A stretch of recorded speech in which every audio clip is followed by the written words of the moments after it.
ठीक है भाई।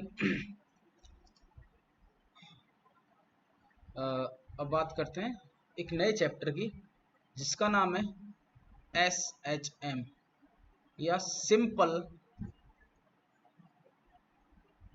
Harmonic motion.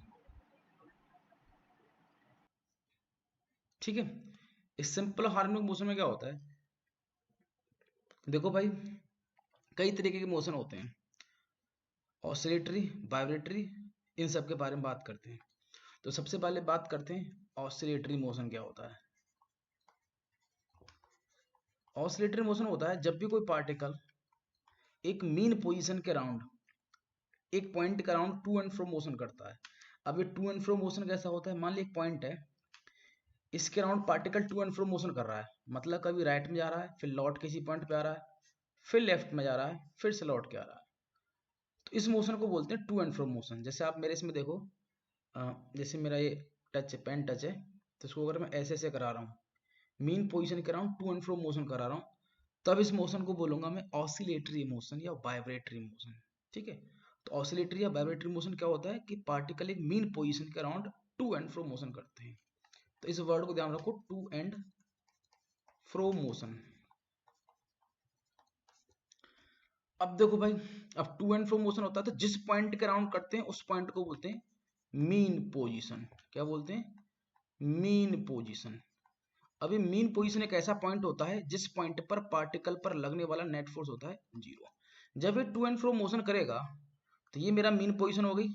मान लेते हैं ये राइट गया, राइट में इस पॉइंट तक जा पा रहा है, लौट के आया, और लेफ्ट में मान ली इस पॉइंट तक जा सकता है। तो राइट में जिस पॉइंट तक जा सकता है उसे बोलेंगे मैक्सिमम राइट एक्सट्रीम, उसे बोल देंगे राइट एक्सट्रीम। और जो लेफ्ट में भी जिस पॉइंट तक वो टू एंड फ्रो मोशन में जा सकता है उसको बोल देंगे लेफ्ट एक्सट्रीम। और जिस पॉइंट के अराउंड ये ऑसिलेट करता है उसको बोलते हैं मीन पोजीशन। अब एक चीज देखो, आप इसी में ऑब्जर्व करो कि जब वो राइट एक्सट्रीम पे चला जाता है तो उसके बाद लौट के आता है, उसके बाद वो यू टर्न लेता है। ठीक है, जब वो राइट एक्सट्रीम पे पहुंच जाता है उसके बाद यू टर्न लेता है।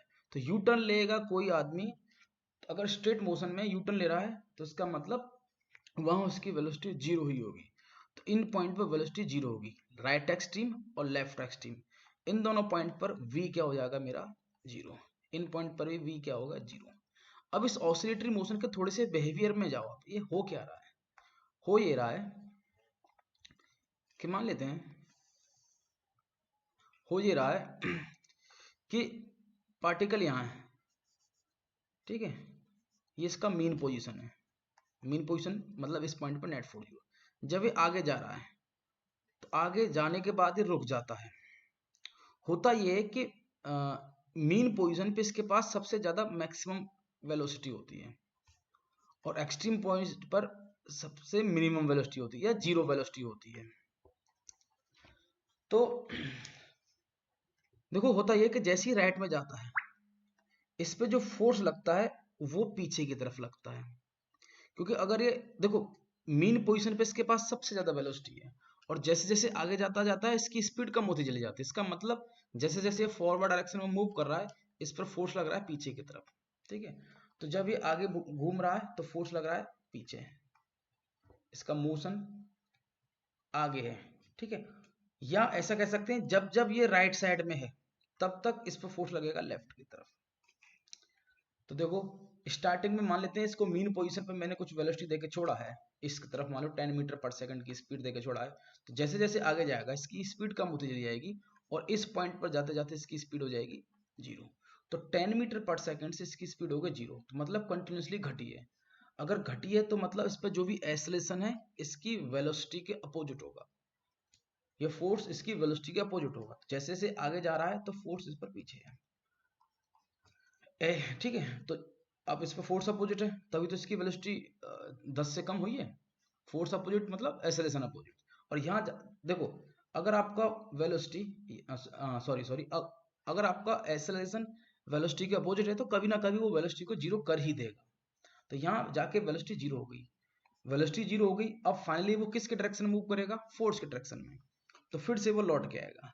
अब वो जीरो से फिर से जीरो मतलब वो वाला पोजीशन जहां पर वेलोसिटी जीरो है, जिसको मैं एक्सट्रीम पोजीशन बोल रहा हूँ, अब वो एक्सट्रीम पोजीशन से फिर से लौट के आ रहा है। अब इस पर जो लगने वाला फोर्स का नेचर ऐसा है कि जब जब वो राइट में है तो फोर्स लगता है लेफ्ट में, और जब जब वो लेफ्ट में है तो फोर्स लगता है राइट में। मतलब अगर जब जब वो इस तरफ है तो फोर्स लगेगा भाई इस पर पीछे, और जब जब वो इस तरफ है लेफ्ट में तो फोर्स लगेगा राइट में। ठीक है, हमेशा जो फोर्स लगता है वो मीन पोजीशन पे लगता है, ऐसा कह सकता हूँ। अगर वो देखो ये मीन पोजीशन इससे राइट में जा रहा है तो फोर्स लग रहा है अपोजिट। अगर ये मीन पोजीशन से लेफ्ट में जा रहा है तब भी फोर्स लग रहा है इसके अपोजिट। मतलब फोर्स हमेशा इस मीन पोजीशन पे लगेगा। मीन पोजीशन मतलब ऐसा वाला पॉइंट जिस पर नेट फोर्स जीरो। तो ये फोर्स हमेशा इस पार्टिकल को मीन पोजीशन पर लाने की कोशिश करेगा। It always tries to bring the particle at the mean position. ऐसे फोर्स जो हमेशा पार्टिकल को मीन पोजीशन पर लाने की कोशिश करते हैं, ऐसे फोर्सेस को बोलता हूं मैं रिस्टोरिंग फोर्स। तो अगर आपका पार्टिकल कोई भी ऑसिलेशन कर रहा है किसी मीन पोजीशन के अराउंड, तो it should have a restoring force. अगर रिस्टोरिंग फोर्स नहीं है तो ये भाई साहब ऑसिलेट नहीं कर पाएंगे। रिस्टोरिंग मतलब वो फोर्स हमेशा उसको मीन पोजीशन पे पकड़ के लाएंगे, कहीं भी भाग जाए उसको खींच के मीन पोजीशन पे ले आएंगे।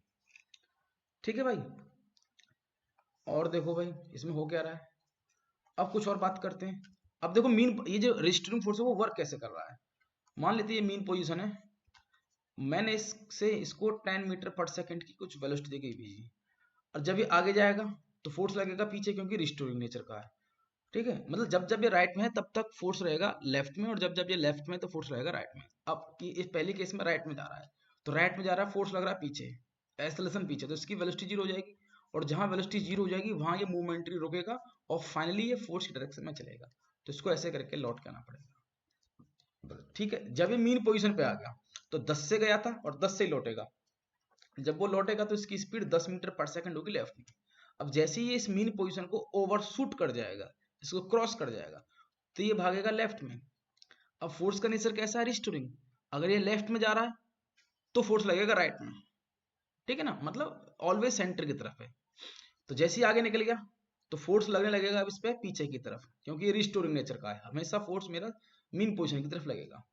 अब 10 से क्रॉस किया था, अब फोर्स लग रहा है राइट में, और ये फोर्स इसकी वेलोसिटी के अपोजिट है, तो इस केस में वेलोसिटी इधर है और फोर्स इधर है।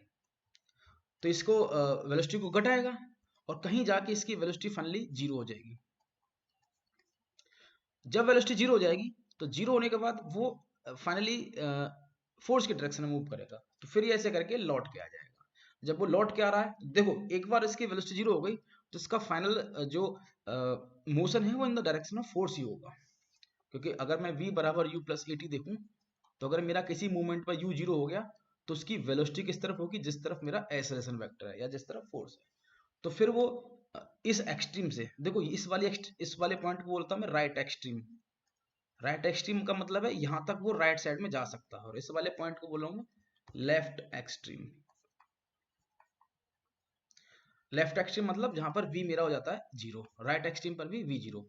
और जब वो लेफ्ट एक्सट्रीम पर इसका वेलोसिटी जीरो हो गया, उसके बाद उसको फाइनली फोर्स की डायरेक्शन में जा रहा है, क्योंकि सिर्फ मीन पोजीशन को छोड़ के हर जगह फोर्स मिलेगा। आपका जो भी नेट फोर्स जीरो होगा वो सिर्फ मीन पोजीशन पे होगा। मीन पोजीशन के अलावा कहीं भी आप चले जाओ आपको फोर्स मिलेगा, और वो फोर्स हमेशा आपको मीन पोजीशन की तरफ लगेगा। अगर राइट होंगे तो ऐसे फोर्स लगेगा, और लेफ्ट होंगे तो ऐसे फोर्स लगेगा। मतलब इस पॉइंट की तरफ इसको हमेशा खींच खींच के लाएगा। कुल मिला के बात ये है। अब देखो इस नेगेटिव एक्सट्रीम पे आ गया था, यहाँ रुका, तो फाइनली उसको फोर्स डायरेक्शन जाना है। तो फोर्स का मतलब राइट साइड में, तो फिर इसकी वेलोसिटी बढ़ेगी, फिर जीरो से बढ़ेगी, और बढ़ते बढ़ते फिर वो मीन पोजीशन को क्रॉस करेगा। अब वो यहाँ से 10 से ही क्रॉस किया था लेफ्ट में, और 10 से ही फिर वो राइट में क्रॉस करेगा। तो हो क्या रहा है इसमें, अब इस खेल को समझो भाई, ये खेल समझना है। इसमें क्या होता है, एक मीन पोजीशन होती है, उस मीन पोजीशन पर आपका नेट फोर्स जीरो होता है। ठीक है, मीन पोजीशन से अगर राइट जाएगा तो फोर्स लगेगा पीछे, और उसकी वेलोसिटी को घटाता जाएगा, और फाइनली उसकी वेलोसिटी जीरो हो जाएगी। जिस पॉइंट पर वेलोसिटी राइट साइड में जीरो हो जाएगा उसे बोलेंगे राइट एक्सट्रीम, और जिस पॉइंट पर लेफ्ट साइड में जीरो हो जाएगा उसको बोलेंगे लेफ्ट एक्सट्रीम। अब मीन पोजीशन से, किससे, मीन पोजीशन से वो पार्टिकल कितना मैक्सिमम आगे बढ़ सकता है राइट साइड में, उसे बोलते हैं एम्पलीट्यूड। मतलब ये जो पार्टिकल ऑसिलेट कर रहा है इसका एम्पलीट्यूड कितना है, मतलब मीन पोजीशन से कितना दूर दूर तक ये जा सकता है। ठीक है, उसे बोलते हैं एम्पलीट्यूड। ऐसी लेफ्ट साइड में जितना दूर जा सकता है मीन पोजीशन से, उसे बोलेंगे एम्पलीट्यूड। अब ये देखो, इस ऑसिलेशन में अगर मैं एनर्जी कंजर्व मानता हूं तो जितना ये राइट साइड में जाता है उतना ही लेफ्ट साइड में जाता है। तो मीन पोजीशन से जितना राइट साइड में जा पाता है उस डिस्टेंस को, या जितना लेफ्ट साइड में जा पाता है उस डिस्टेंस को बोलता हूं मैं एम्पलीट्यूड। अब इसमें कुछ फीचर्स देखते हैं। पहला फीचर क्या देखा आपने ऑसिलेशन में, कि फोर्स ऑलवेज एक रिस्टोरिंग फोर्स लगता है अगर आपका ऑसिलेटरी मोशन है। अभी मैं एसएचएम का नाम भी नहीं ले रहा हूं, अब फिर भी ले रहा हूं क्योंकि मैं बोल रहा हूं इस टाइम। अभी फिलहाल ऑसिलेटरी मोशन के बारे में बात करते हैं। इसमें एक रिस्टोरिंग फोर्स लगता है। वो रिस्टोरिंग फोर्स का नेचर क्या है, it always acts toward mean position. दूसरी चीज क्या है इसमें, दूसरी चीज ये है कि भैया एक्सट्रीम पोजीशन पर, एट एक्सट्रीम पोजीशंस वेलोसिटी होती है इसकी 0।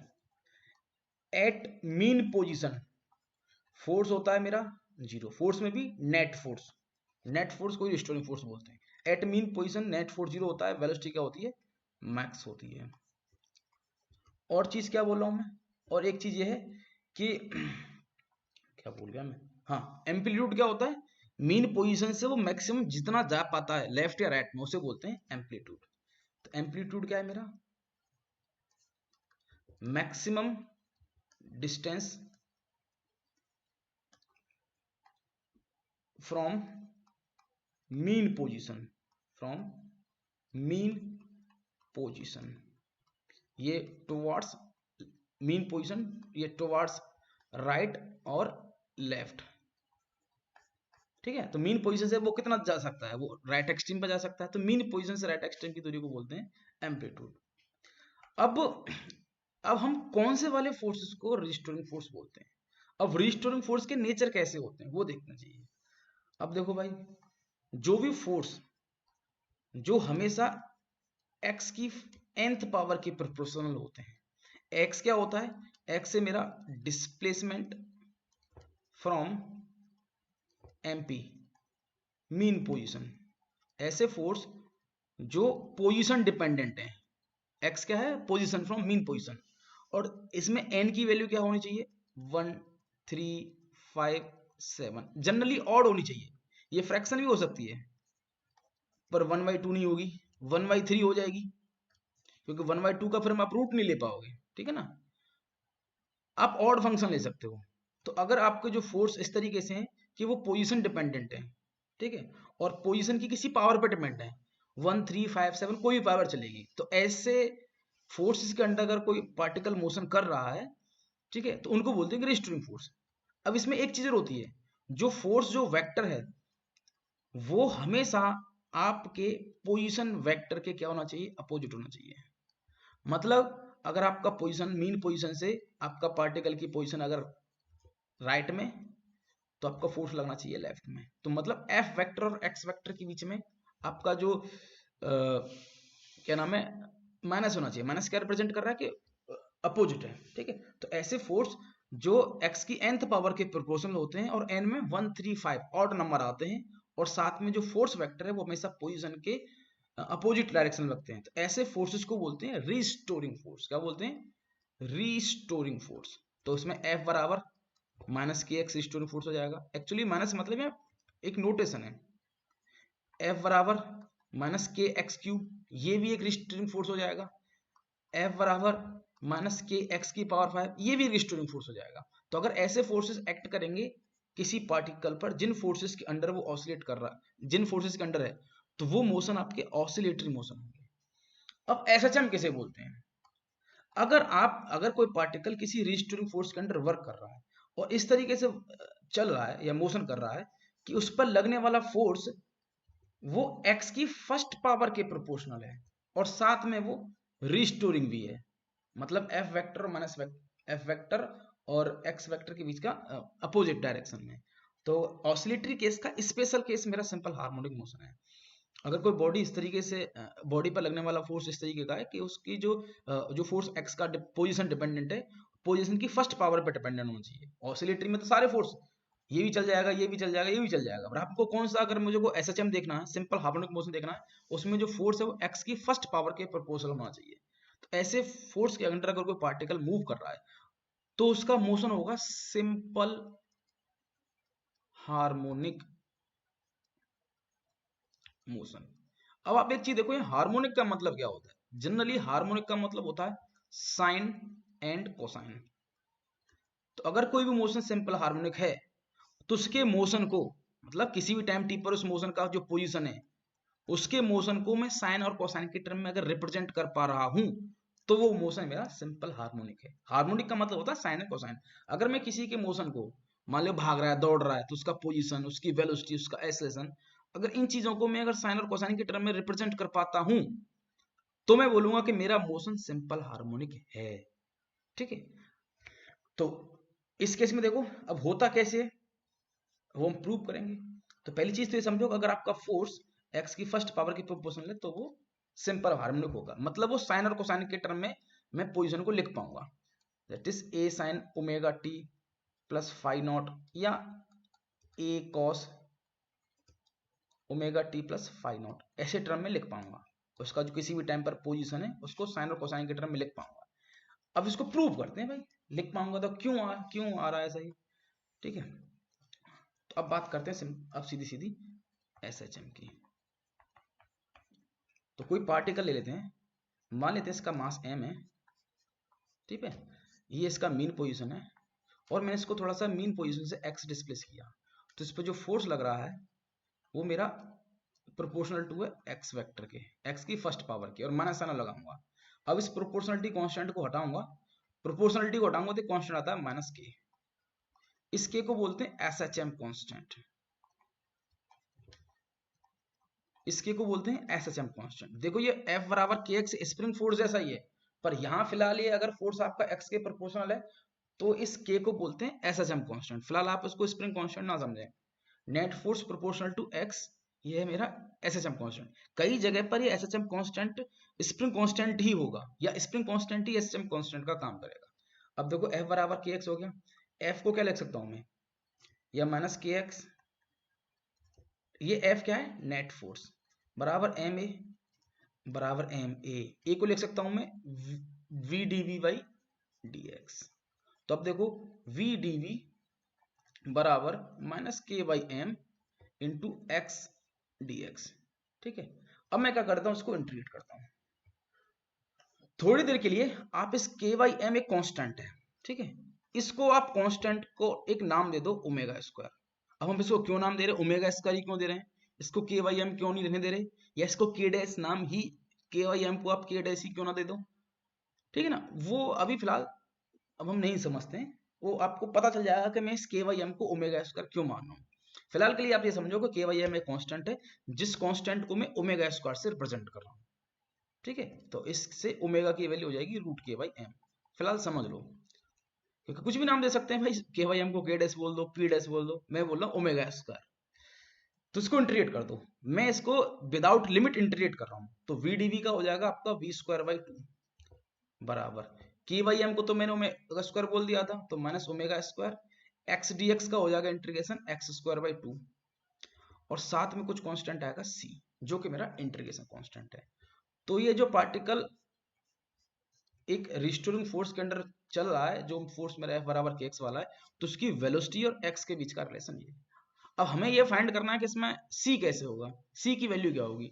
तो वो चीज हम फाइंड करेंगे इनिशियल कंडीशन से। हमारे पास इनिशियल कंडीशन क्या है कि हमें पता है कि एट x बराबर a, मतलब जब वो मैक्सिमम पोजीशन पे होता है, मतलब जो अपने एम्पलीट्यूड पे होता है, उस समय v क्या होता है मेरा, जीरो। भाई जब आपका अगर इंटीग्रेशन दे रखा है जिसमें कुछ कांस्टेंट है वो निकालना होता तो आप क्या करते हैं, हम करते हैं इनिशियल कंडीशंस पे हम बात करते हैं कि हमारे पास कोई भी मतलब कंडीशन दे रखी है, उनको उठाते हैं फिर कांस्टेंट निकाल लेते हैं। तो x बराबर a रख के आपको v बराबर जीरो मिलेगा, तो रख दो, तो यहाँ जीरो आ गया, बराबर माइनस ओमेगा स्क्वायर, x की वैल्यू क्या है a square by two plus C, तो यहाँ से आपको c मिल जाएगा omega square A square by two. ठीक है, अब इस c को इस इक्वेशन में रख दो, तो c को अगर इस इक्वेशन में रख दूंगा तो मेरे को v और x का जनरल इक्वेशन मिल जाएगा।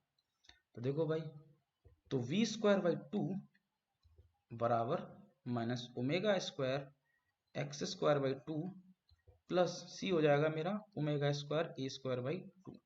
2 से 2 काटो भाई, तो वी स्क्वायर हो जाएगा मेरा ओमेगा स्क्वायर और ए स्क्वायर माइनस एक्स स्क्वायर। तो यहां से वी हो जाएगा, अंडर रूट ले लो इसका, ओमेगा अंडर रूट ए स्क्वायर माइनस एक्स स्क्वायर। अभी ये ओमेगा क्या है, अभी ये कांस्टेंट ही चल रहा है, अभी हम नहीं बताएंगे कि ओमेगा क्या है, ठीक है, अभी मान लो कांस्टेंट है। तो ए आपको पता चल गया एम्पलीट्यूड, मतलब मीन पोजीशन से जितना तक वो जा सकता है, और एक्स हो गया इसकी पोजीशन या मीन पोजीशन से, मीन पॉइंट से या न्यूट्रल पॉइंट से फिलहाल उसकी पोजीशन क्या है वो एक्स रिप्रेजेंट करता है। अभी तो मेरा वी और एक्स में रिलेशन आया है, मैंने क्या बोला था कि अगर फोर्स मेरा एक्स की फर्स्ट पावर के प्रोपोर्शनल है तो मैं इसके मोशन को साइन और कोसाइन के टर्म में लिख पाऊंगा। तो मेरे को अभी एक्स और टी में फंक्शन, एक्स और टी में रिलेशन चाहिए, फिलहाल मेरा रिलेशन है वी और एक्स में। तो मैं क्या करूंगा, कुछ नहीं करूंगा, फिर उसको फर्दर सॉल्व करूंगा। तो मैं क्या करता हूं, वी और एक्स में रिलेशन आ गया मेरा। अब मैं इसमें थोड़ा लाइन खींचता हूं, पहले तो v को लिख देता हूं मैं D x by D T बराबर ओमेगा अंडर रूट ए स्क्वायर माइनस एक्स स्क्वायर। अब dx के नीचे इसको ले आते हैं, तो dx ओवर अंडर रूट ए स्क्वायर माइनस एक्स स्क्वायर बराबर ओमेगा डी टी। अब आप इसको इंटीग्रेट कर दो, बिना लिमिट के इंटीग्रेट कर दो, तो dx ओवर ए स्क्वायर माइनस एक्स स्क्वायर का जो इंटीग्रेशन होता है वो साइन इनवर्स एक्स बाई ए है। मान लेते हैं इंटीग्रेशन कर रहा हूं मैं dx ओवर अंडर रूट ए स्क्वायर माइनस एक्स स्क्वायर, तो इसका जो इंटीग्रेशन आता है वो आता है साइन इनवर्स एक्स बाई ए। तो लिख दो भाई, तो इसका इंटीग्रेशन आ जाएगा साइन इनवर्स एक्स बाई ए बराबर ओमेगा तो कांस्टेंट है ये, dt का इंटीग्रेशन t प्लस कुछ कांस्टेंट और आएगा। अब आप एक चीज बताओ कि भाई जो साइन इनवर्स एक्स बाई ए है ये क्या देगा आपको, ये एंगल ही तो देगा ना, क्योंकि साइन इनवर्स ऑफ समथिंग आपको देता है एंगल, तो ये कुछ थीटा जैसा आएगा। तो अगर आप यहाँ जो कांस्टेंट है उसको भी मैं थीटा जैसा मानूंगा, तो उसका नाम दे दिया मैंने कुछ थीटा नॉट या फाई नॉट, ठीक है। तो आप देखो, अब एक्स बाई ए को मैं लिख सकता हूं, साइन को उधर राइट में शिफ्ट कर दो, तो sine of omega T plus phi naught, या एक्स बराबर A sine omega T plus phi naught. तो देखो भाई एक्स क्या है, किसी भी टाइम पर पार्टिकल की पोजीशन, वो पोजीशन किसका फंक्शन आ गया, साइन का। साइन और कोसाइन एक ही बात है, कोस को मैं 90 माइनस साइन लिख सकता हूं, तो आपका जो पोजीशन है that is A function of sine, it means ये सिंपल हार्मोनिक मोशन कर रहा है। अब यहाँ पर फाई नॉट क्या है, देखो साइन के अंदर जो भी होता है उसे बोलते हैं phase, phase of S H M. ये जो omega T plus phi naught है इसको बोलते हैं phase of S H M. ये मतलब साइन के अंदर जो भी आता है उसको एंगल बोलते हैं, बट फिलहाल हमें उसको फेज बोल रहे हैं। क्यों बोल रहे हैं थोड़ा देखेंगे कुछ टाइम बाद, ठीक है। और यहाँ पर फाई नॉट है, फाई नॉट है मेरा फेज एट टी बराबर 0। तो omega T plus phi naught क्या है, सिंपल फाई है, फेज है किसी भी टाइम टी पर। तो देखो इसको थोड़ा मिटा के लिखता हूं मैं, किसी भी टाइम टी पर फाई, क्योंकि ये जो इसका जो साइन के अंदर जो भी आता है उसको एंगल बोलते हैं, लेकिन एसएम के केस में फिलहाल इसको मैं एंगल ना बोल के फेज बोल रहा हूँ। तो ये फेज, और ये फेज किसका फंक्शन है, टाइम, तो phi as a function of time बराबर दिस। अब टी बराबर 0 पर जो फेज होता है, अगर आप इसमें टी बराबर 0 पे रख दो, तो टी बराबर 0 पर जो भी फेज आता है वो किसके बराबर होगा, फाई नॉट। तो अब देखो इसमें अगर मैं टी बराबर 0 रखता हूँ, अरे ये तो पूरा आ गया, अभी मिटाया था, एक सेकेंड, फाइन फाइन तरीके से मिटाएंगे। तो अगर मैं एट इसमें टी बराबर 0 रखूंगा तो फाई क्या आ जाएगा, फाई नॉट। तो टी बराबर 0 पे जो फेज होता है उसको बोलता हूं मैं इनिशियल फेज।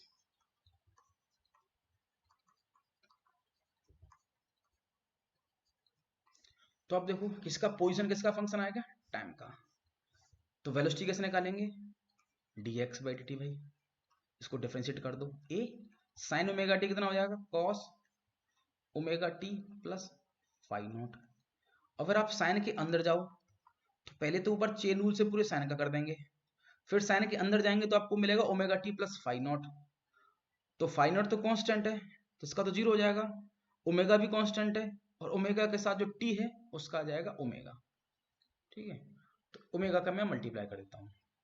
अब इसको एक बार और डिफरेंशिएट कर देता हूँ D V by D T, तो ये आपको दे देगा एक्सेलरेशन। देखो भाई ए ओमेगा, अब कॉस ओमेगा टी का डिफरेंशियल कितना होता है, minus sine omega T plus phi naught. ठीक है, और कॉस के अंदर में जाऊंगा चेन रूल से करूंगा तो omega T plus phi naught में फाई नॉट तो जीरो है और ओमेगा का तो कांस्टेंट है और टी का हो जाएगा वन, तो ओमेगा आ जाएगा। तो फिर मैं इसमें ओमेगा का और मल्टीप्लाई कर देता हूँ, तो ये मेरे भाई आ जाएगा minus A omega square sine omega T plus phi naught. ठीक है, तो आप देखो मेरे को velocity as a function of वो मिल गया। ठीक है, अब मेरे को मतलब जो वेलोसिटी है इसकी वो भी कॉस का फंक्शन है या साइन का फंक्शन है, इसका जो एसेसन है वो भी साइन या कॉस का फंक्शन है, तो इस मोशन को बोलूंगा मैं S H M. S H M मतलब जहां मोशन को आप साइन और कोसाइन के टर्म में लिख सकते हो, तो ऐसे मोशन को बोलते हैं सिंपल हार्मोनिक मोशन। और देखो भाई इसमें कुछ टर्म्स हमें भी और बात करनी है। अब इसमें जैसे मैं इसके फेज के बारे में थोड़ी सी चर्चा करता हूँ। ये फेज है, ये ओमेगा है, इसको बोलते हैं फेज। ये सॉरी, किसी भी टाइम टी पर जो फेज है वो है मेरा omega T plus phi naught. अब इस फेज को डिफरेंशिएट करता हूँ, ये फाई क्या है, एस एच एम का फेज, इसको डिफरेंशिएट करते हैं तो D phi by D T बराबर फाई नॉट का तो जीरो हो गया प्लस ओमेगा मेरा कांस्टेंट है ही है और टी का हो जाएगा वन। तो इसको फेज का अगर मैं रेट ऑफ चेंज लूँ, किस रेट से फेज चेंज हो रहा है उसका वो देखूं, तो वो D phi by D T मेरे को क्या देगा, ओमेगा। इस ओमेगा को बोलता हूं मैं फेज वेलोसिटी। क्या बोलता हूं मैं, फेज वेलोसिटी।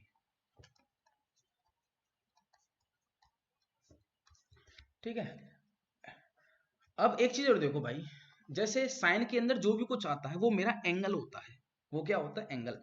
तो हम जनरली सर्कुलर मोशन में देखते हैं कि थीटा बराबर ओमेगा टी, जैसे टी के साथ जो भी होता है, जैसे थीटा बराबर ओमेगा टी है, थीटा मेरा टाइम के लीनियरली चेंज हो रहा है, तो टी के साथ जो भी आता है उसको हम एंगुलर स्पीड बोलते हैं। लेकिन यहाँ पर थीटा तो है नहीं है, यहाँ पर साइन के अंदर जो भी होता है उसको हम स्पेशल नाम देते हैं फेज। तो ये जो फेज है, फेज किसका, फेज टाइम के साथ चेंज हो रहा है, फाई बराबर omega T plus phi naught. अब जिस रेट से फेज चेंज हो रहा है उसे बोलते हैं ओमेगा या फेज वेलोसिटी। तो D phi by D T इसको फेज वेलोसिटी बोलते हैं या इसको बोल सकते हैं ओमेगा। अब फेज वेलोसिटी बोल दो या इसको बोल दो एंगुलर फ्रीक्वेंसी। ठीक है, इसको ओमेगा को बोलते हैं एंगुलर फ्रीक्वेंसी, तो सही नाम इसका है एंगुलर फ्रीक्वेंसी। और ये होता है कि किस रेट से मेरा ये फेज चेंज हो रहा है, that is 2 pi by T या 2 पाई एफ। जहां पर एफ है ये जो एक्चुअली ये मोशन तो सिंपल हार्मोनिक है, और हार्मोनिक मोशन या ऑसिलेटरी मोशन तो मेरे पीरियडिक होते ही हैं, तो ये जो ऑसिलेटरी मोशन कर रहा है उसका टाइम पीरियड है टी, और एफ क्या है, उसकी फ्रीक्वेंसी। भाई all oscillatory motions are periodic but not all periodic motions are oscillatory. चूंकि ये देखो यहाँ से यहाँ गया, फिर यहाँ आ गया, फिर लेफ्ट गया, फिर यहाँ आ गया, तो एक चक्कर पूरा हो गया। ठीक है ना, फिर यहाँ से फिर जाएगा राइट में, फिर लेफ्ट में आएगा, मीन पोजीशन को क्रॉस करेगा, फिर राइट लेफ्ट एक्सट्रीम पे जाएगा, फिर मीन पोजीशन पे आ जाएगा। तो इसकी ये to and fro to and fro to and fro motion चलता रहता है। तो ये एक मोशन हो गया, एक ऑसिलेशन कंप्लीट होगा, ये दूसरा ऑसिलेशन कंप्लीट हो गया। तो एक ऑसिलेशन को करने में जितना टाइम लगता है उसे बोलते हैं टाइम पीरियड। ठीक है, और 1 टाइम पीरियड हो जाता है कि इस ऑसिलेशन की फ्रीक्वेंसी है। ठीक है, तो ये जो ओमेगा है या जो एंगुलर फेज है, अब देखो, अब हम इसके एसएम की इक्वेशन से देखते हैं कि ये एसएम का इक्वेशन रियल टाइम में मोशन को कैसे रिप्रेजेंट करेगा। ठीक है, ये एसएम का इक्वेशन रियल टाइम में मोशन को कैसे रिप्रेजेंट करेगा उसको देखते हैं। और हम इस omega T plus phi naught को फेज ही क्यों बोलते हैं, why we are not calling it as angle, why we are only calling it as a phase. अब देखो कुछ विजुलाइज करते हैं। मान लेते हैं कि कोई पार्टिकल है एसएचएम कर रहा है, तो उसका इक्वेशन तो आ गया x बराबर A sine omega T plus phi naught. थोड़ी देर के लिए फाई नॉट को मैं मान लेता हूं 0। ठीक है, तो मेरा x मतलब पोजीशन हो जाएगा a साइन ओमेगा टी। अब देखो मेरा ये मान लेते हैं ये वाला पार्टिकल है, ये इसका मीन पोजीशन है। इसकी मीन पोजीशन से जैसे आगे जाएगा, मान ले यहाँ चला गया तो यहाँ है। फिलहाल इसका मीन पोजीशन से या मीन पॉइंट से या न्यूट्रल पॉइंट से दूरी x है, तो x हो जाएगा पोजीशन। अब जैसे जैसे आगे बढ़ेगा, मान लो यहाँ आ गया, फिर यहाँ आ गया, तो इसकी पोजीशन कैसे चेंज होगी? वो पोजीशन जो चेंज होगी उसका रिलेशन है x बराबर a साइन ओमेगा टी। क्योंकि एसएचएम आपको क्या बताता है कि पोजीशन आपका अगर साइन और कोसाइन का फंक्शन होता है तो वो सिंपल हार्मोनिक होता है, और हमने वो फंक्शन निकाल लिया, x बराबर omega T plus phi naught है, इसमें हमने फाई नॉट को 0 मान लिया है। ठीक है, फाई नॉट को 0 होने का मतलब क्या है? अगर फाई नॉट मैंने 0 मान लिया तो एट टी बराबर 0, अगर मैंने थोड़ी देर के लिए फाई नॉट को 0 मान लेते हैं, तो अगर फाई नॉट 0 है तो एट टी बराबर 0 तो ओमेगा टी भी 0 हो जाएगा, तो एक्स भी क्या हो जाएगा 0। अगर आपने इनिशियल फेज 0 मान लिया है तो उस समय उस इनिशियल फेज 0 मान लिया है और t बराबर 0 पर फिर वो पोजीशन क्या हो जाएगी 0, मतलब वो मीन पोजीशन से स्टार्ट करेगा। ठीक है, तो ठीक है, हम ये वाला केस ले रहे हैं कि ये मीन पोजीशन से स्टार्ट कर रहा है। तो जैसे राइट में गया, मान लो ये यहां तक वो राइट एक्सट्रीम में आ गया। ठीक है, अब राइट एक्सट्रीम में आने का मतलब क्या है कि इसकी पोजीशन किसके बराबर होगी? x बराबर a। ठीक है ना, अब x बराबर a हो जाएगा तो x बराबर a करने के लिए फेज को कितना होना पड़ेगा? तो देखो भाई, फेज x बराबर a साइन ओमेगा टी, तो एसएचएम का इक्वेशन है ही है। अगर मैं ये मानूं कि x a हो गया है, मतलब वो राइट एक्सट्रीम पे पहुंच गया प्लस a, तो a बराबर a साइन ओमेगा टी, तो a से कट गया तो साइन ओमेगा टी 1 हो गया, या ओमेगा टी हो गया मेरा पाई बाई 2।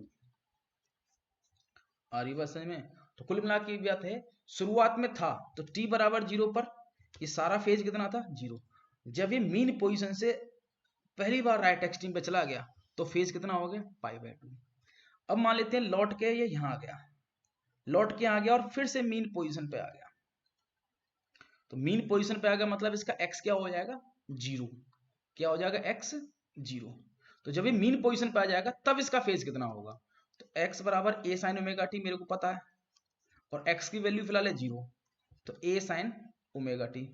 तो यहां से ओमेगा टी की वैल्यू आ जाएगी या तो 0 आ जाएगी या पाई आ जाएगी। तो 0 तो हम ले चुके हैं। ठीक है, तो अब ओमेगा टी की वैल्यू कितनी आ जाएगी पाई। मतलब देखो, जब वो यहां से स्टार्ट किया था तो इसका फेज कितना था 0। जब वो यहां चला गया तो इसका फेज कितना हो जाएगा पाई बाई 2। जब वो लौट के यहां आ गया तो इसका फेज फिर से क्या हो गया,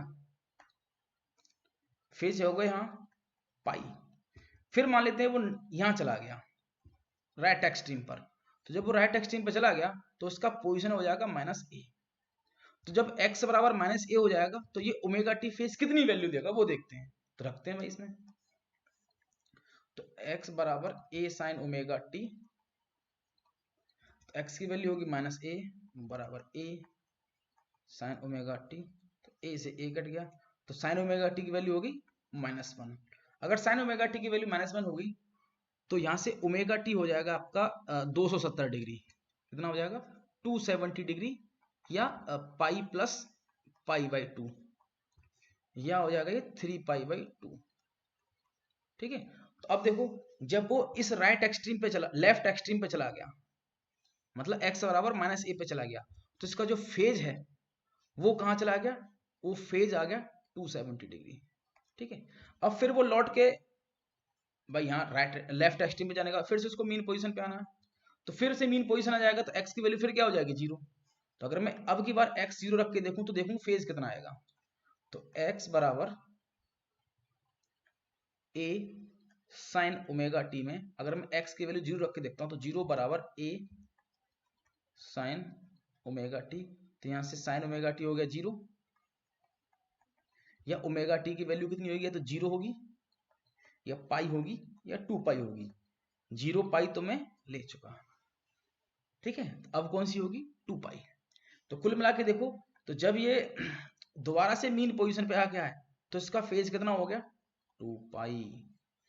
और 2 पाई के लिए हमारे लिए क्या होता है कि एक पूरा कंप्लीट चक्कर लगा लेता है।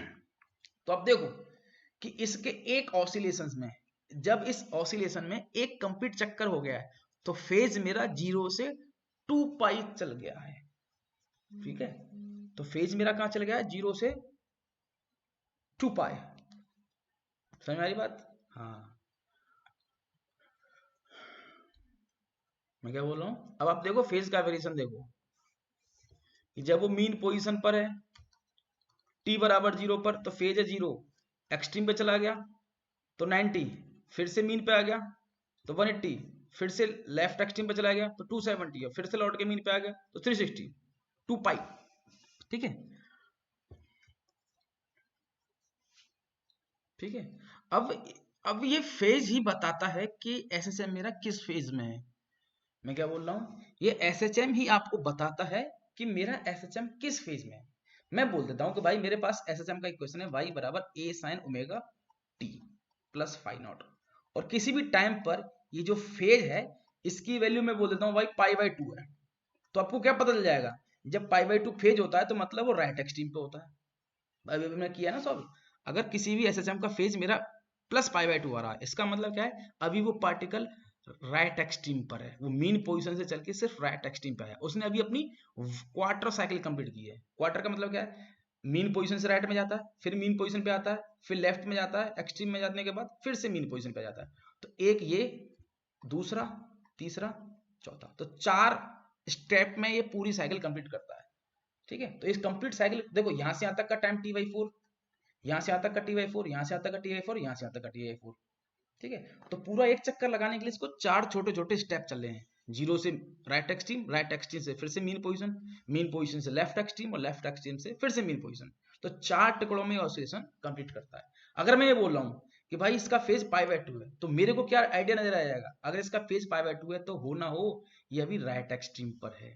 राइट एक्सट्रीम का मतलब क्या है, अभी इसने सिर्फ क्वार्टर साइकिल कंप्लीट की है, यहां से यहां तक मतलब एक चौथा हिस्सा कंप्लीट किया है, ठीक है। तो मैं सिर्फ आपको अगर फेज बता देता हूं कि इस एसएचएम का फेज क्या है, तो आपको ये पता चल जाएगा कि यार ये एसएचएम अभी किस फेज में है। मेरी बात समझ रहे हो, फेज मतलब अब किस अवस्था में कंप्लीट हुआ है, नहीं है, आधी साइकिल पर है, पूरी साइकिल पर है, 1/4 साइकिल पर है, 1/5 साइकिल पर है ना। अरे बस में, तो एसएचएम का फेज ही मुझे बताएगा कि ये किस फेज में है, मतलब एसएचएम अभी किस दौर में, ये ऑसिलेशन किस दौर में, इसका पूरा एक चक्कर हो गया है, आधा चक्कर हो गया है, क्वार्टर चक्कर हुआ है, ये सब जानकारी मुझे इस एंगल फेज से पता चलेंगी, ठीक है। कहां बात चल रही थी, हमारी बात चल रही थी कि ये फेज ही हमें बताता है कि वो ऑसिलेशन के अभी किस पार्ट में है। अगर मैंने आपको बोल दिया कि इसका फेज है पाई, तो आपको क्या पता चल जाएगा कि अभी ये मीन पोजीशन पर है और लेफ्ट की तरफ भाग रहा है, मतलब उसने ये वाला पार्ट तो कंप्लीट कर लिया है, मतलब इसने अपने ऑसिलेशन का आधा हिस्सा कंप्लीट कर लिया है, ठीक है। पूरे ऑसिलेशन को कंप्लीट करने में लग रहा है अगर 1 टाइम पीरियड, तो उसने टाइम पीरियड का हाफ पार्ट कंप्लीट कर लिया, यानी इसने आधा ऑसिलेशन कंप्लीट कर लिया। तो एक तरीके से जो साइन के अंदर जो एंगल आता है, जिसको आप एंगल ना बोले तो बेहतर है, जिसको फेज बोल रहे हैं, वो फेज ही बताता है कि मेरा ऑसिलेशन किस फेज में है। Are you getting my point, कि ऑसिलेशन किस फेज का मतलब है कि पार्टिकल एक्सट्रीम पर है, मीन पर है, आधा ऑसिलेशन कंप्लीट हो गया, आधा चक्कर हो गया, पूरा चक्कर हो गया है। अगर मैं बोल देता हूं कि इसका फेज है भाई 3 पाई बाई 2, तो आप पता चल जाएगा कि मीन पोजीशन से चला होगा कहीं, और ये फिलहाल अभी यहाँ है, मतलब एक क्वार्टर, दूसरा क्वार्टर, क्वार्टर मतलब 250 ग्राम, 1/4 साइकिल, तो एक क्वार्टर, दूसरा क्वार्टर, तीसरा क्वार्टर, मतलब इसने पूरे ऑसिलेशन का 3/4 पार्ट अपना कंप्लीट कर लिया है, ठीक है। तो अगर इस फेज से ही मुझे पता चल जाता है कि वो किस फेज में है, या उसके ऑसिलेशन का कितना हिस्सा हमने कंप्लीट कर लिया है। आई बात समझ में, ठीक है। और ये जो ओमेगा क्या है, ओमेगा क्या है, जिस रेट से फेज चेंज हो रहा है, एक तरीके से इस एसएचएम का जो फेज था ना, वो जिस रेट से फेज चेंज हो रहा है इसको ओमेगा बोल देते हैं। अब देखो, अब जैसे अब मैं इसको मानूं कि साइन के अंदर जो भी होता है वो थीटा आता है, तो थीटा बराबर जनरली हम ओमेगा टी लेते हैं।